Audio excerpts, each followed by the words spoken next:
दोस्तों, स्वागत है आपका मेरे चैनल राजू गौड़ हिंदी कहानियाँ पर। आज जो कहानी मैं आपको सुनाने जा रहा हूँ इसका नाम है राजा और नौकर की कहानी।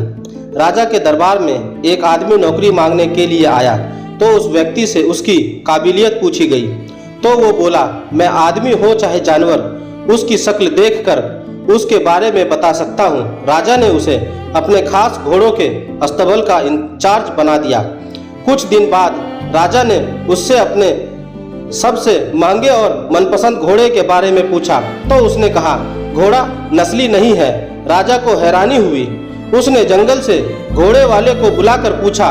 उसने बताया कि घोड़ा नस्ली तो है, पर इसके पैदा होते ही इसकी मां मर गई थी, इसलिए ये एक गाय का दूध पीकर उसके साथ पला पड़ा है। राजा ने अपने नौकर को बुलाया और पूछा, तुमको कैसे पता चला कि घोड़ा नस्ली नहीं है? उसने कहा, जब ये घास खाता है तो गायों की तरह सर नीचे करके खाता है, जबकि नस्ली घोड़ा घास मुंह में लेकर सर उठाकर लेता है। राजा उसकी काबिलियत से बहुत खुश हुआ। उसने नौकर के घर अनाज, घी, मुर्गे और ढेर सारे बकरियां बतौर इनाम भिजवा दिए और अब उसे रानी के महल में तैनात कर दिया। कुछ दिनों बाद राजा ने उससे रानी के बारे में राय मांगी। उसने कहा, तौर तरीके तो रानी जैसे हैं, लेकिन पैदाइशी नहीं है। राजा के पैरों तले जमीन निकल गई। उसने अपनी सास को बुलाया।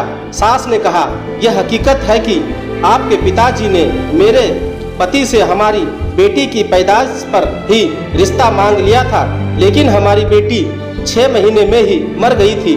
लिहाजा हमने आपके रजवाड़े से करीबी रखने के लिए किसी और की बच्ची को अपनी बेटी बना लिया। राजा ने फिर अपने नौकर से पूछा, तुमको कैसे पता चला? उसने कहा, रानी साहिबा का नौकरों के साथ सुलूक गंवारों से भी बुरा है। एक खानदानी इंसान का दूसरों से व्यवहार करने का एक तरीका होता है जो रानी साहिबा में बिल्कुल नहीं है। राजा फिर उसकी परखी नजरों से खुश हुआ और फिर से बहुत सारा अनाज, ढेर बकरियां बतौर इनाम दी। साथ ही उसे अपने दरबार में तैनात कर लिया। कुछ वक्त गुजरा। राजा ने फिर नौकर को बुलाया और अपने बारे में पूछा। नौकर ने कहा, जान की सलामती हो तो कहूँ। राजा ने वादा किया तो उसने कहा, ना तो आप राजा के बेटे हो और ना ही आपका चलन राजाओं वाला है। राजा को बहुत गुस्सा आया, मगर जान की सलामती का वचन दे चुका था। राजा सीधा अपनी माँ के महल पहुँचा। माँ ने कहा, यह सच है, तुम एक चरवाहे के बेटे हो। हमारी औलाद नहीं थी तो तुम्हें गोद लेकर हमने पाला। राजा ने नौकर को बुलाया और पूछा, बता भाई भोई वाले, तुझे कैसे पता चला?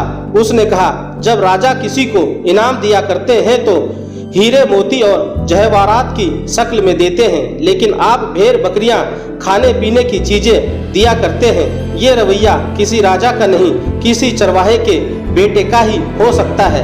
किसी इंसान के पास कितनी धन दौलत, सुख, समृद्धि, रुतबा, बाहुबल है, ये सब बाहरी दिखावा है। इंसान की असलियत की पहचान उसके व्यवहार और उसकी नीयत से होती है। दोस्तों, आपको मेरी यह कहानी कैसी लगी? आप मुझे मेरे कमेंट्स बॉक्स में जाकर बता सकते हैं और अगर आप मेरे चैनल पर नए हैं तो मेरे चैनल को सब्सक्राइब जरूर करें और बेल आइकन का बटन भी दबा दें। धन्यवाद दोस्तों, और मेरे चैनल पर इसी तरह बने रहें इसी तरह की कहानियों के लिए।